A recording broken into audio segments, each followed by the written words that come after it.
Welcome to the castle, everybody. This is Nightsaber Z42 and this is Character Vault, a series where I go through the entire process of creating a character from start to finish in various RPG systems. And today we're going to be creating a character using the Electric State Roleplaying Game. This is a Free League publishing book, so things are going to be very easy. So let's pop this book open and see what all is involved in the process. Now, our journey into creating a new character is going to begin on Chapter 3, but before that, there's a couple things that we're going to have to grab. We are going to need some dice because we'll be rolling for stuff, a lot of stuff, and you might also need a note card for keeping track of stuff. In addition to that, you will need the Electric State Role-Playing Game character sheet, and you can find copies of that at the end of the book, as well as some sample characters. There's also a vehicle character sheet, but I won't be making use of that in this video. Of course, you're also going to need a pen, a pencil. Yes, we write with pencils around here, so make sure you grab one of those too. There's quite a number of different steps to creating your traveler, as they are called. First, we're going to choose an archetype. This is pretty much staple across all of Free League's books, and everything that you're really going to need is going to be on that archetype page that you've chosen. Next, we're going to roll for attributes, and we're going to distribute the scores. Now, this is actually a little bit different than other Free League books. We're actually rolling for our attributes instead of just putting numbers where they go. Next, we're going to calculate starting health and hope scores. We'll roll or choose our starting talent. And as an added bonus, if our total attribute score is 15 or lower, we can roll or choose an additional talent. Next, we'll roll or choose our dream, and then our flaw. And then, as a fun thing that we get to do, we get to roll or choose our favorite 90s song. Next, we'll describe our traveler, choose a name, and then we'll get to choose a Neurocaster model. After that, we get to choose a personal item and roll for our starting cash. And then 14, 15, 16, and 17 are things that you're going to do with the rest of your gaming group. So your GM is going to present you with your journey plan, or you'll plan that together with your group. You're going to note down your destination, and your GM will kind of give you your personal goal and your threat. Collectively, you'll determine what your vehicle is and any shared items that you have stored in it. And then you're going to present yourself to the group and set tension levels with the other travelers. So needless to say, I will be skipping 14, 15, 16, and 17. Anything that revolves around having a GM or a gaming group is going to be skipped for this video. Let's take a look at the different archetypes that we have in this book. First, we have the artist with the key attribute of empathy. Then we have a criminal with a key attribute of strength, a devotee with a key attribute of empathy, the doctor with a key attribute of empathy, a drone pilot with a key attribute of wits. This is usually somebody who's piloting the drone, but it could not be somebody piloting a drone. It could just be the actual drone who has been or a person who's been assimilated into a drone. Who knows? It's up to you. There's the investigator with the key attribute wits, outsider with the key attribute agility, runaway kid with the key attribute agility, scientist with the key attribute wits, and the veteran with the key attribute of strength. For this video, I'm going to be choosing the investigator. And so there are a couple things that we're going to be sure to keep track of here. For example, our key attribute is wits. We do have starting cash that we'll roll for later. We have 3 talents that we can choose or roll for, although we are free to choose any of the talents that are listed on the list towards the beginning of the chapter. There's a set of 3 dreams, 3 flaws, Neurocasters, and personal items. Although these are just suggestions, in my opinion, you can just look at all of that information or charts and just choose what you want or roll on those charts if you want. The next thing that we're going to do is roll for our attributes and distribute those scores. There are 4 attributes in the Electric State. We have strength, agility, wits, and empathy. And if you've played any of Free League's games, they're all the same. Strength is for bashing things, agility is like acrobatics or shooting, wits is for thinking, and empathy is kind of like your social charisma roll style. And so what you're going to do is you're going to take a d6 and you're going to essentially roll. You're going to re-roll any ones that you have, and so we're going to have a range of 2 to 6 for each attribute. And so for the first one, we have a 2, oh boy. Next, we have a 4, that's a little bit better. Next, we're going to have a 6, that's exactly what I want to see. And last but not least, we have a 3. And so here's our score list. We have a 2, 4, 6, and a 3. That's actually a pretty good spread overall for attributes. I'm not really looking for anything too high, but having that 6 is actually really good. We're gonna go ahead and put that under wits. And I feel like our empathy should probably be 2. I would like to have agility be our 4, and that means our strength is going to be 3. So we're not really much of a talker here. We're much more of a figure things out and do it kind of a person. I mean, just kind of how an investigator should be, in my opinion. Next, we're going to calculate our health and hope scores. Now, we're going to be using our attributes that we just rolled in order to calculate those. For health, it's going to be our strength plus agility scores divided by 2, and we're going to round that up. For hope, it's going to be wits plus empathy divided by 2, rounded up. So that means our strength is at 3 and our agility is at 4, making for 7. Divided by 2 is going to be 3.5, and rounded that up, that's going to be 4. Likewise, for our hope score, we're going to have wits plus empathy divided by 2. So our wits is at 6 and our empathy is at 2, making for 8. Divided by 2 makes a perfect 4 right there. Funny how they both equal out in the end.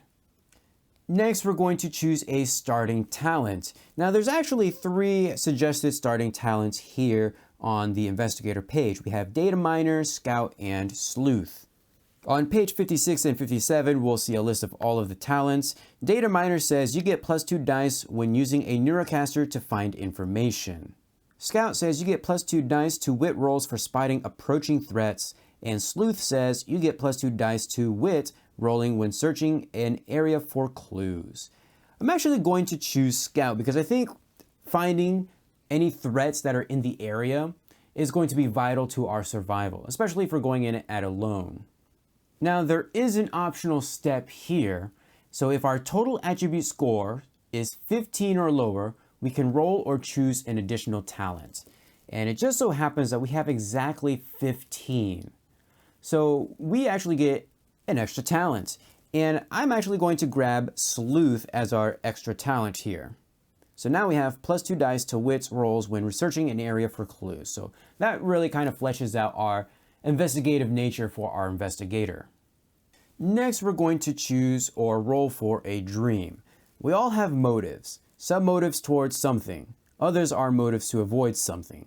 But way back when, during childhood, we had dreams. Dreams of what we wanted, so real we could see them. The sharpness and clarity of those dreams often blur with age until eventually they're gone altogether. But you're a traveler. You have some remnant of a dream inside, and if you can rekindle it, it can take you far. But the easy lure, the all-too-easy dream of a neurocaster takes to many. Can you resist and find that one thing, that one real thing, which gives you hope? We're going to choose a dream suggested by our archetype. We can roll it up randomly or choose one up ourselves. Dreams should be phrased generally and don't need to tie directly into the journey. Instead, you should let your dream guide you when role-playing your traveler during play. Following a dream is important as it will allow your traveler to develop after each game session. So very important right there. And if we go to the investigator page, there's a set of 3, and we're actually going to roll for one of those. So 1 to 2, 3 and 4, and 5 and 6. So let's see what we got.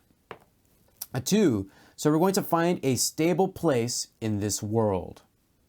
Likewise, we're going to choose a flaw. As a yin to the yang of your dream, you also have a flaw, a core character trait that stands in your way and may lead to your downfall if you don't overcome it. Choose a flaw that is suggested for your archetype, roll it up randomly, or come up with one yourself.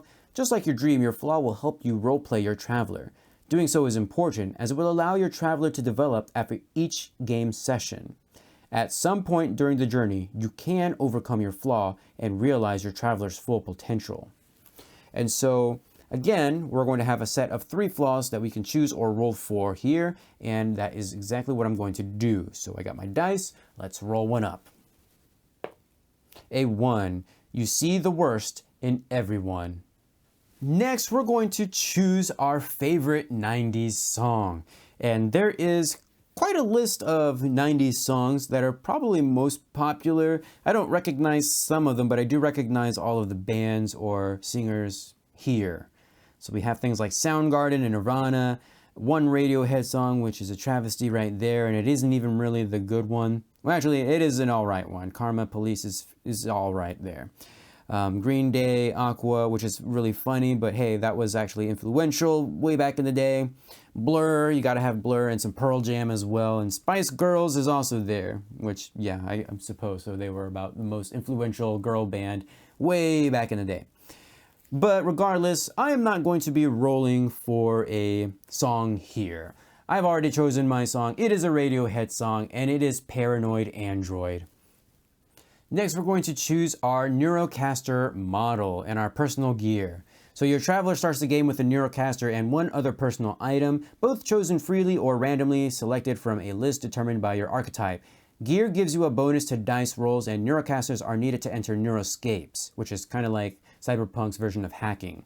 So if we go to our archetype, you'll actually see that we have a list of Neurocasters to choose from or roll for, as well as some personal items. And actually, I'm going to go ahead and choose these two. I'm going to choose the Stimulus Go as our Neurocaster because, quite honestly, that's the one that doesn't look the dorkiest, as we can see on page 93. And I'm going to choose the handgun as the personal item because why would you not want something to defend yourself with out there in the dangerous world? So we have the Stimulus Go and a handgun. The last thing that we're going to do for our character in this video is roll for cash. In order to do that, we're going to roll a d6 and multiply that by $100. And so let's see what we got. We have $500. Hey, that's not bad. I mean, that's a good starting sum right there. And that's really all there is to creating a character in the Electric State. So let's take a look at the final character sheet. So here we have Donovan Douglas, who is an investigator. His favorite song is Paranoid Android by Radiohead. Our strength is 3, agility 4, wits 6, and empathy is 2. Our starting health score is 4, and our starting hope is 4 as well. Our talents include Scout and Sleuth. Scout gives us +2 to wits to spot threats, and Sleuth gives us +2 to wits to find clues. Our dream is to find a stable place in this world, and our flaw is you see the worst in everyone. Pretty much like a good noir detective, I suppose. For our gear, we have the Stimulus Go, and this gives us +2 to processing, +2 to networking, and +1 to graphics. Hopefully I got that right. For our handgun, we have a +2 gear bonus, deals 2 damage, and its minimum range is short, and its max range is medium. We also start with $500 of cash. So as I've said in the very beginning, anything in the Free League books is really easy in its complexity when creating a character, and the Electric State is no different. Very easy, just choose an archetype and go through the list on the archetype page and you are golden. And so that is actually going to be it for this video. So feel free to leave a comment down below. Give this video a huge thumbs up to support the series, and I will see you guys in the next video.